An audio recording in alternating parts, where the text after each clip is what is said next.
all of you. So now here Pushpanjali ma'am is back with our course book, and the chapter number is chapter number 3, and the title is Bitter Medicine. Fine.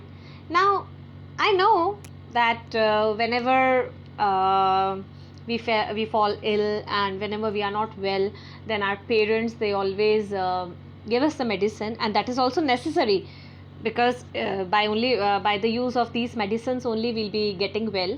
But the taste of the medicine, oh my god, it is little bitter. Few are sweet, but few medicines are bitter. So now this is a very interesting story, children, which I'll be telling you. I'll be discussing it, I'll be explaining it, and I wish that all my dear children, they are going to listen to me carefully, and they will try to understand what Pushpanjali ma'am is going to tell you regarding this story, Bitter Medicine. And let me tell you once again, it is a very interesting story, and I hope that you will really enjoy it. Fine. So now with this, children, you know that this story is about Pinocchio. And who was Pinocchio? Let us find out. So everyone is going to listen to Pushpanjali ma'am carefully, and everyone is going to open the course book, chapter number 3, Bitter Medicine. Fine. And then I will explain you the whole chapter. Clear? Fine. Okay. Now read how Pinocchio the puppet behaved when he had to take some bitter medicine. Okay. So whenever amongst any of us, if he or she has to take the bitter medicine, see, when Pushpanjali ma'am had to take the medicine, now ma'am really makes faces, because bitter taste is not good, but that medicine is necessary for Pushpanjali ma'am's health, right? Only after taking the medicine, Pushpanjali ma'am will be back with the same energy. So whenever we are ill, we have to take that medicine, no matter whether it is sweet or bitter. So now the storyteller is saying Pinocchio is a wooden puppet. He has many adventures. In this story, he is very ill. The blue fairy is trying to make him well. Okay, so now here we can see that there are two characters in this story. First is Pinocchio, who is the wooden puppet, and the second one is the blue fairy, who is trying to give that medicine to to Pinocchio, so that he turns well. Okay, as we can see from the picture also, that you can see that the blue fairy is there wearing the blue dress, and she is carrying a glass with some medicine in it, and Pinocchio is on the bed because he is not well. Okay, now what happened? The fairy is saying, "You have a high fever." She gives him a half glass of medicine. "Drink this and you will be well." Okay, now the fairy is saying that you have a high fever. The Pinocchio is having high fever. She gives him a half glass of medicine. "Drink this and you will be well." So Pinocchio makes a face. Is it sweet or bitter? So Pinocchio wants to know the taste of the medicine, whether it is sweet or bitter. Okay, fairy says it is bitter, but it will do your good. See, as Pushpanjali ma'am told you, even if the medicine is bitter a little bit, then even after that you have to take the medicine to keep yourself well. Fine. So fairy says that it is bitter, but it will do you good. Pinocchio says, if it is bitter, I will not have it. So now Pinocchio is behaving like a very yes, children, they turn very cranky when they are not well. So Pinocchio, when he found out that the taste of the medicine is bitter, so he says that if it is bitter, I will not have it. Fairy says, drink it and I will give you a lump of sugar to take away the taste. Okay, so how many of you like to eat sugar? Okay, but don't eat too much of sugar because then it harms our teeth, right? So fairy says, drink it and I will give you a lump of sugar to take away the taste. Pinocchio says, give me the lump of sugar first and then I will drink that nasty bitter medicine. So now Pinocchio is saying, Pinocchio is greedy for sugar. So he says, okay, I will take the medicine, but first give me that lump of sugar.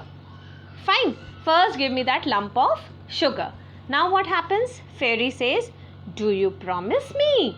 So Pinocchio says, yes. So fairy gives Pinocchio the sugar. Fairy finally gives Pinocchio the sugar. He puts it in his mouth and crunches it. So he eats that sugar. Now Pinocchio licking his lips. What do you mean by licking his lips? Like this, because that he ate sugar, the sweet taste is still there on his lips. So he wants to still feel that taste. He wants to still take that taste in. So he is licking his lips. It would be a fine thing if sugar were medicine. Now see, I would take it every day. Now what he is saying, that it would be so much fun, it would be such a fine thing that if sugars are medicine. Because sugar is sweet, so sweet medicine anyone can take. But bitter medicine, that is something else. So now fairy says, now keep your promise and drink your medicine, you will get better. Now see children, what did Pinocchio promise to the blue fairy? He promised that he will take the bitter medicine once the blue fairy gives him the lump of sugar. Now when the blue fairy gave him the lump of sugar and he ate it and he finished it. So now the blue fairy is reminding him of his promise, and she's saying that okay, now drink your medicine, you will get better. So now Pinocchio again smells the glass. He smells the glass of that. It is too bitter, I can't drink it. He gives the glass to the fairy. Now what happens? That he is not keeping his promise. Earlier he promised the fairy that he will take the bitter medicine once he is given the lump of sugar. After eating the lump of sugar, now he is again refusing, that he will not take that medicine because it is too bitter. Fairy says, how do you know when you have not even tasted it? So now it is something like very interesting to know that fairy wants to know that how do you know it when you have not even tasted it. So Pinocchio says, I can imagine it. I know it from the smell. I want another lump of sugar first and then I will drink it. See now, he's so greedy for sugar that he's saying, okay, now I can imagine that the taste of the medicine is bitter. So I want another lump of sugar first and then I will have my medicine. He's saying this thing to the fairy again. The fairy puts another lump of sugar in Pinocchio's mouth. She then gives him the glass again. Now, what did the fairy do? The fairy again puts another lump of sugar in Pinocchio's mouth and she then gives him the glass again, that okay, now you drink this bitter medicine and you will be better. So Pinocchio says, I can't drink it like this. Now fairy says, why? Pinocchio says, because that pillow near my feet bothers me. Now what's happening? Now he is making excuses. So first he said that the taste of the medicine is bitter. Now he is saying, after having the second lump of sugar, now he is saying that the pillow that is near my feet, it is bothering me. Fine. So the fairy says, okay, I'll remove it then. And she removes the pillow. Pinocchio says, I still can't drink it. Fairy says, what is the matter now? Now Pinocchio says, the door is half open, it bothers me. See, what excuses is Pinocchio giving? Pinocchio is saying firstly that the pillow that is near my feet, that is bothering me. So Is it an excuse to not to take the medicine? But still okay, because he was saying, so fairy removed that pillow from his feet. Then he says, now the door is half open and it is bothering me. Is it any excuse to not to take the medicine? But still okay, the fairy, I'll close it then. And she closes the door. Pinocchio, bursting into tears, I will not drink that bitter medicine. No, no, no. See, what two excuses did Pinocchio give? First is that pillow near my feet bothers me, and second, the half open door bothers me. Now that the pillow was removed, now that the door was completely closed, again he started crying that I don't want to have this bitter medicine, I don't want to have this bitter medicine. And he says, no, no, no. Now the fairy says, then listen now to what you will be without your medicine. Now the fairy, she was not feeling good, and so she said that okay, then you have to listen that now what you will be without your medicine, because if you will not take the medicine you will not be well. So what will happen? Now you listen. So the first storyteller says, poor Pinocchio, thin as a pin, can't go out, just stays in. Because if you're not well, you can't go out to play, you will be staying inside your house only. So the first storyteller says that poor Pinocchio, you will turn thin as a pin and you can't go out, you just have to stay in. The second storyteller says, poor Pinocchio, always in bed, only on soup and porridge fed. Fine. Now the second storyteller says that okay, poor Pinocchio, you will always be in your bed, and if you are not well, what does mama prepare for you? Porridge, and she gives you hot soup so that you turn well. So the second storyteller says that okay, now you will be having just soup and porridge and nothing else to eat. So the first and second storyteller says, poor Pinocchio, we knew him well, begin sobbing. So they all started sobbing. Okay, now Pinocchio says, is this real?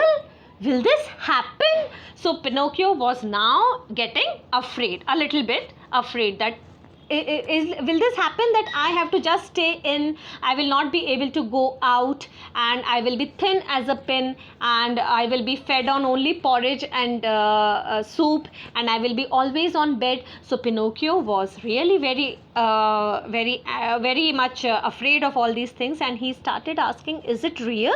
Will this happen? Fairy says, I am afraid so, yes. So Pinocchio, give me that medicine. He takes the glass in both the hands and he empties it in one gulp. Fine. Now what happened?